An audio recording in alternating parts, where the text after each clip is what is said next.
What's up, cool people? My name's Matt. Welcome back to our Bible study. Okay. So, right now we are looking at Deuteronomy chapter 13.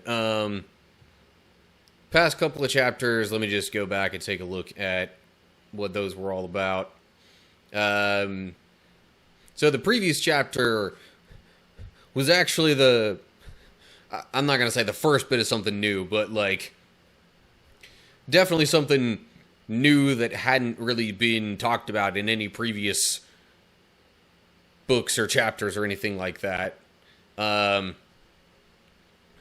I guess really the past couple of chapters overall have been talking about, continuing to follow God even when the Israelites enter the promised land, and not turning away to other idols or worshiping the gods of other people groups or anything like that. So chapter 12, in connection with that, talked about, where the designated place for offerings and, associated ceremonies would be. It didn't really name a specific place, but it's like, hey, once you get to the promised land, there will be a specific place for all of this.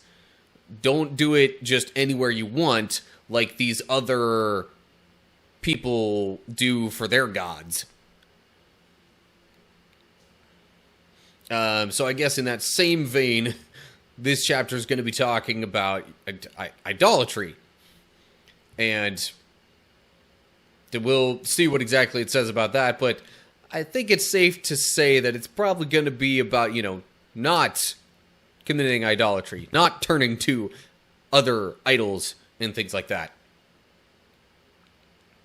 So, also, as pretty much the entire book of Deuteronomy is, this is Moses speaking to the younger generation of Israelites before they go into the promised land. So, I guess that's all the more introduction that's really needed for this. So here we go. Deuteronomy chapter 13. Suppose there are prophets among you, or those who dream dreams about the future, and they promise you signs or miracles, and the predicted signs or miracles occur. If they then say, "Come, let us worship other gods, gods you have not known before," do not listen to them. The Lord your God is testing you to see if you truly love him with all your heart and soul. Serve only the Lord your God and fear him alone. Obey his commands, listen to his voice, and cling to him. The false prophets or visionaries who try to lead you astray must be put to death. For they encourage rebellion against the Lord your God, who redeemed you from slavery and brought you out of the land of Egypt. Since they try to lead you astray from the way the Lord your God commanded you to live, you must put them to death. In this way you will purge the evil from among you. Okay, gonna pause there for a bit. Footnote there is just talking about the way the verses are laid out in the original Hebrew texts, which basically verse 1 here was actually originally verse 2, but because of how the original verse 1 was worded directly in connection with the previous chapter, pretty much any modern version is going to have that as the last verse of chapter 12, and this as the first verse of chapter 13. So anyway, then related to what is actually said in the verses here, it's unsurprisingly Moses telling the people hey, even if these other people predict things, and even if those predictions are correct, if they tell you to stop following the Lord and, start worshiping some other god just because this prediction came true. Like, don't give in to that. Just because they were right about this doesn't mean that they have the same power or knowledge or ability that God has. In fact, it mentions that it says the Lord your God is testing you, which you might wonder why God would want to test people, but this isn't really the first instance of some kind of test coming up. And again, the reasoning for it, I mean, we can't really say for sure what the particular reasoning would be for a certain test happening in a certain point in time. But,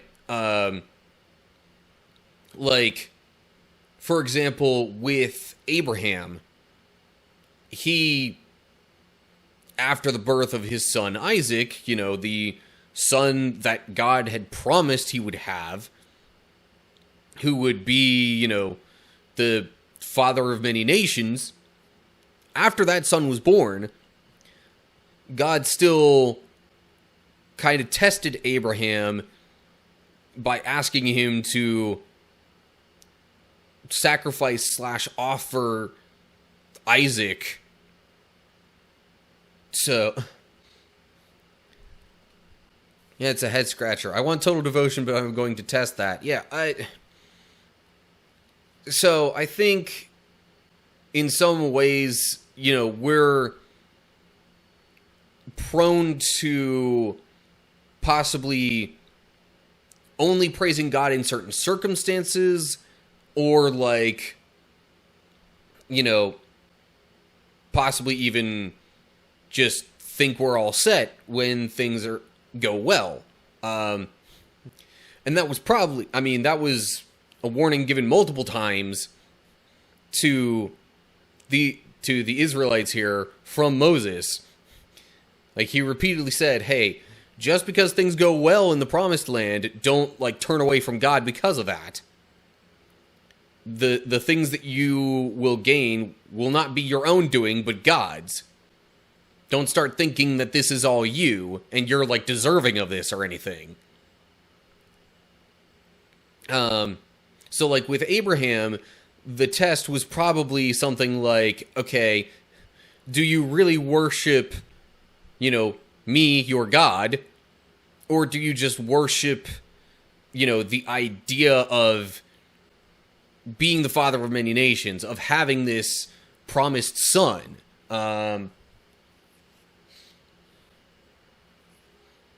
So,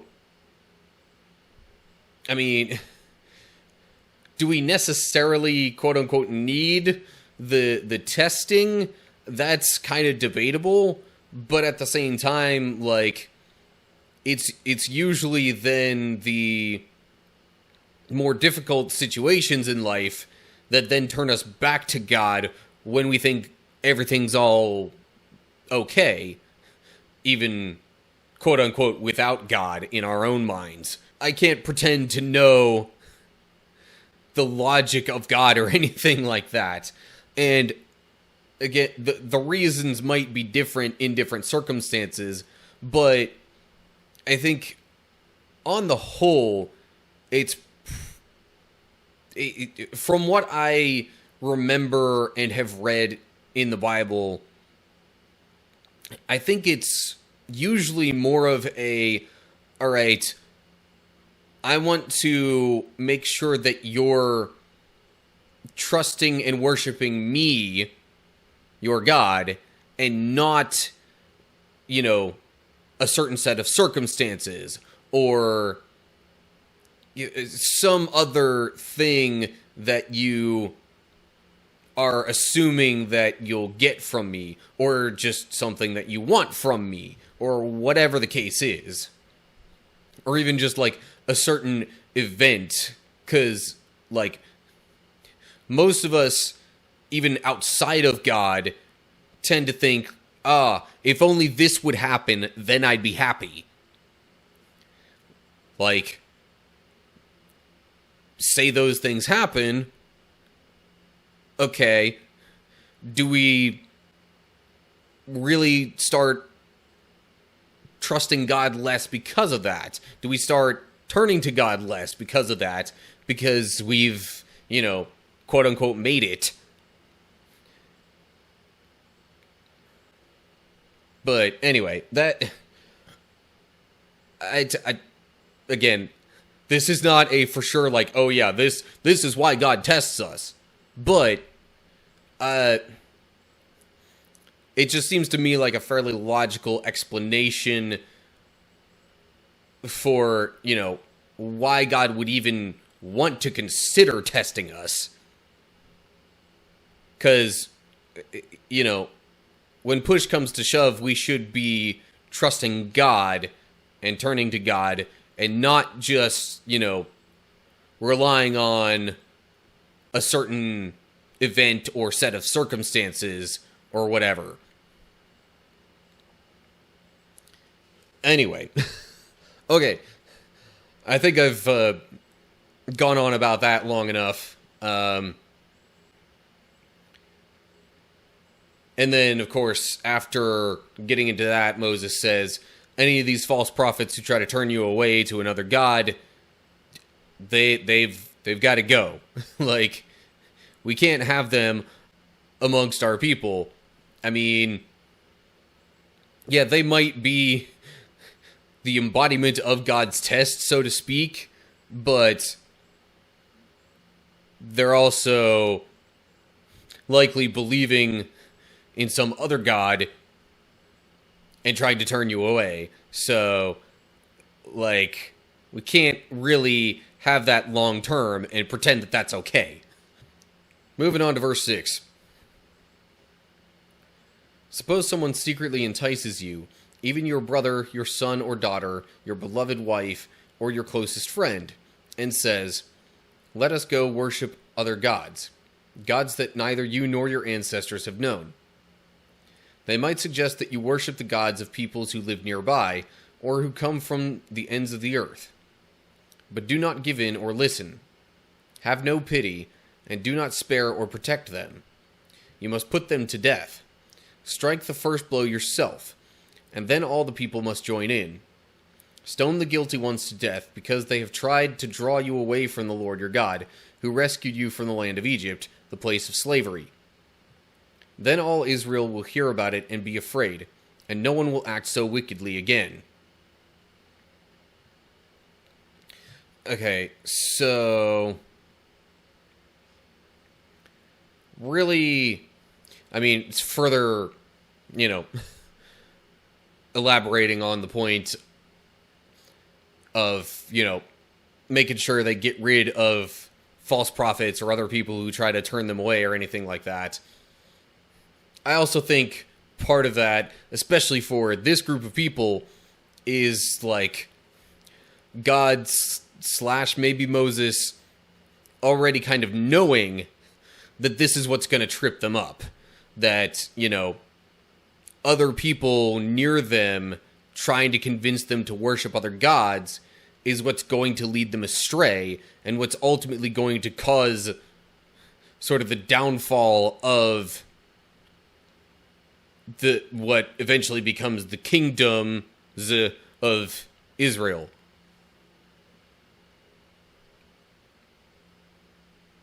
So, I mean, I'm figuring that probably plays a part in the emphasis on this. But also, it's just like, yeah, we can't just pretend to be okay with this. Because, like, we're supposed to worship the Lord, our God, not other gods. Thus, we can't be really okay with people living amongst us trying to convince us to worship other gods. Now, I mean, in this day and age, I mean, there are people who believe different things and might try and say, oh, hey, but have you thought about this? Have you, why do you believe your God and not this God? And, I mean, first off, it's a bit of a different situation.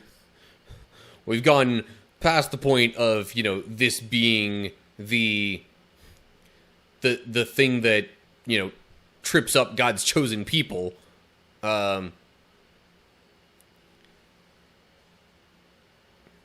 But it's also more so just like a general,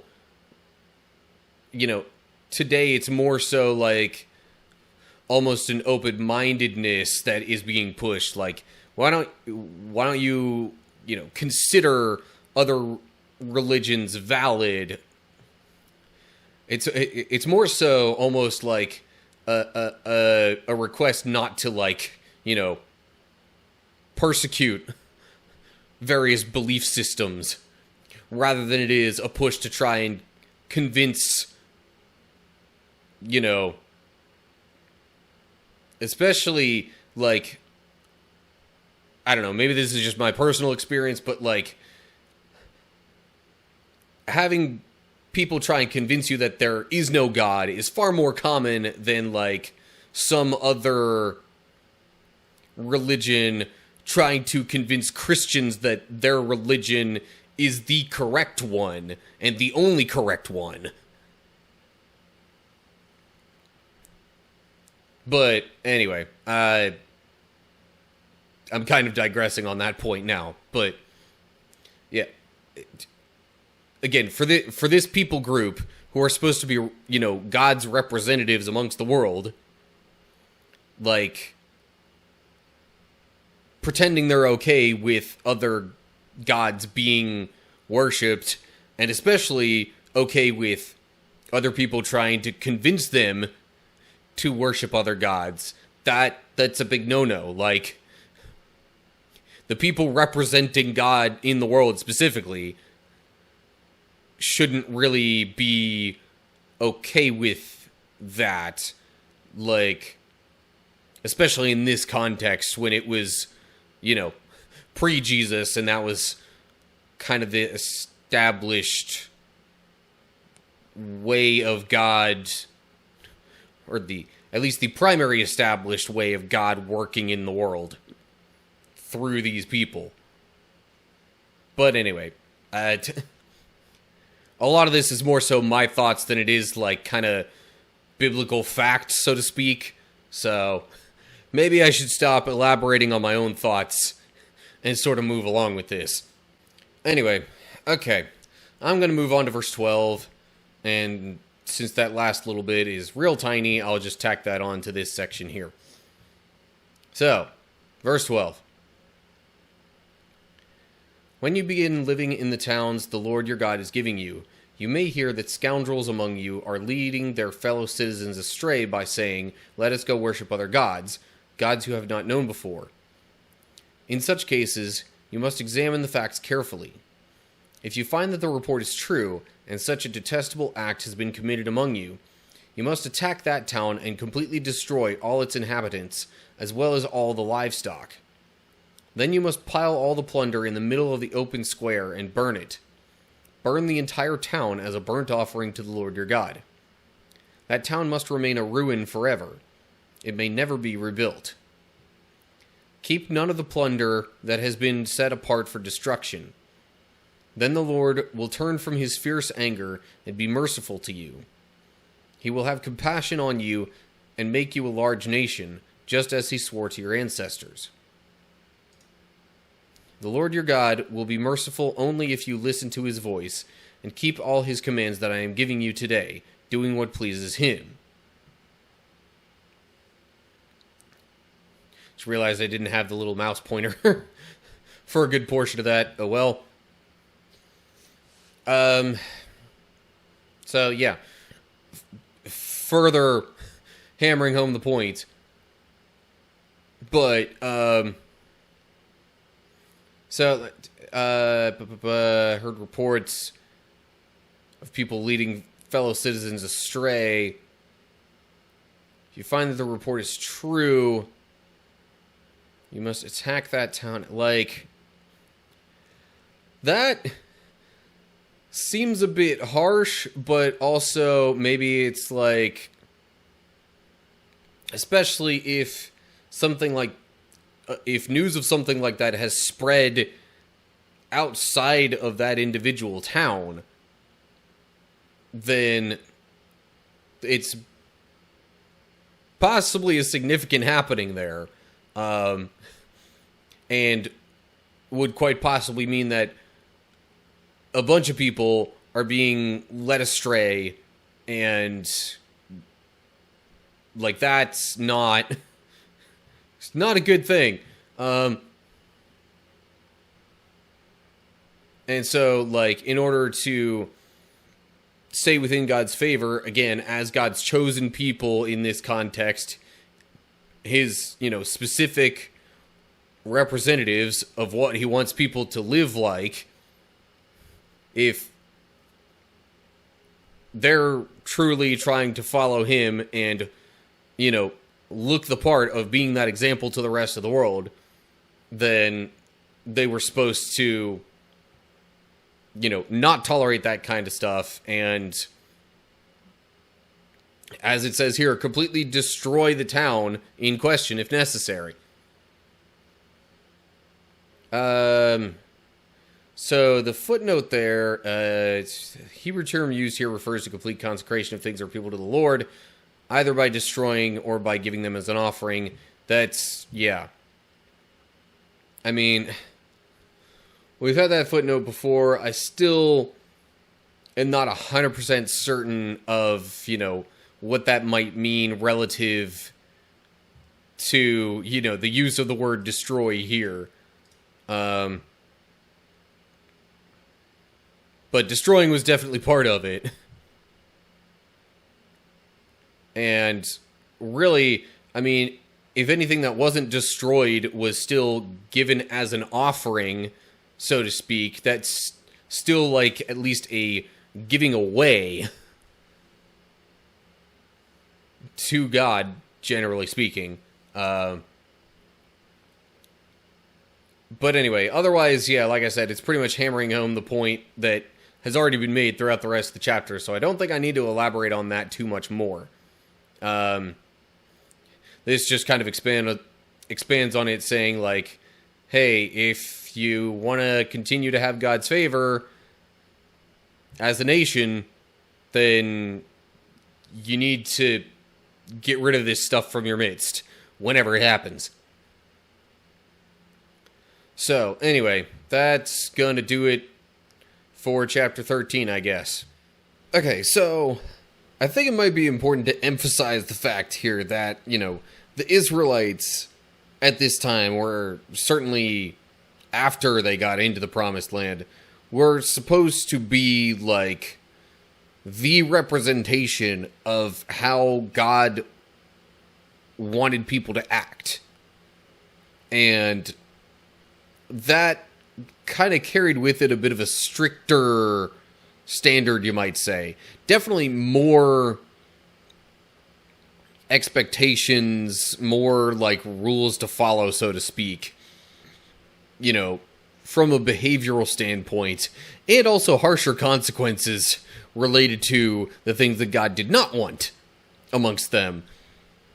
I mean, obviously, idolatry is a bad thing, but especially for this group of people in this particular time frame that we're reading from, it's like, no, because these people are basically the impression that the entire rest of the world gets about God. And while, yes, that still holds true to some extent today, Christians are supposed to, follow Jesus' example and, do their best to live all this out. Some things have changed, Jesus dying on the cross for sin being, primary amongst all those. But also, the fact that there's been plenty of history of God's actions, God's power, plenty of writings about, what God wants from us. It's not like in this day and age that it's really such an important thing to, set the standard. I mean, I'm not saying it's unimportant, but, we're,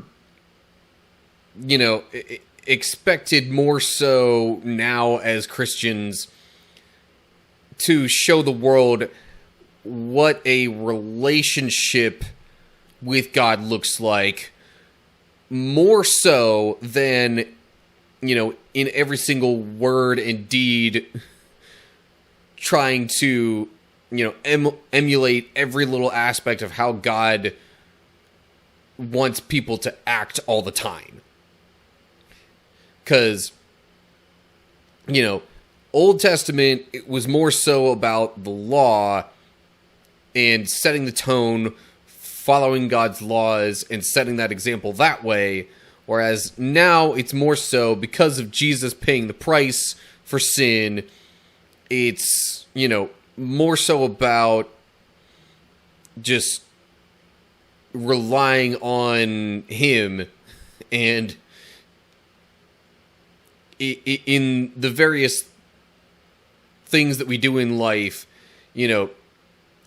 trying to show what it looks like to emphasize that relationship in our lives over and against necessarily being all about, certain regulations in our lives.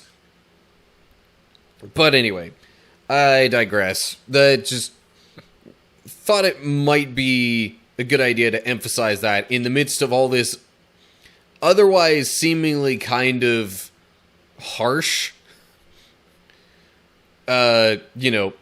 wording regarding idolatry and people who might try to lead you astray. Because, let's face it, in this day and age, there were people all around us all the time who believe different things and might, in some way, try to kind of convince us otherwise. But anyway, okay, enough about all that. As always, like and share if you enjoyed the video. Subscribe to the channel and click the bell if you're on YouTube to get updates when I post new videos. If you're on Rumble, just go ahead and give me a follow there. Look down in the description to get info on other social media pages as well and how to find and follow those. And below the description, leave your comments with any thoughts you have. So anyway, that's going to do it for now. Hope you're all doing well. Hopefully I'll see you for the next video. But until then, stay cool, people.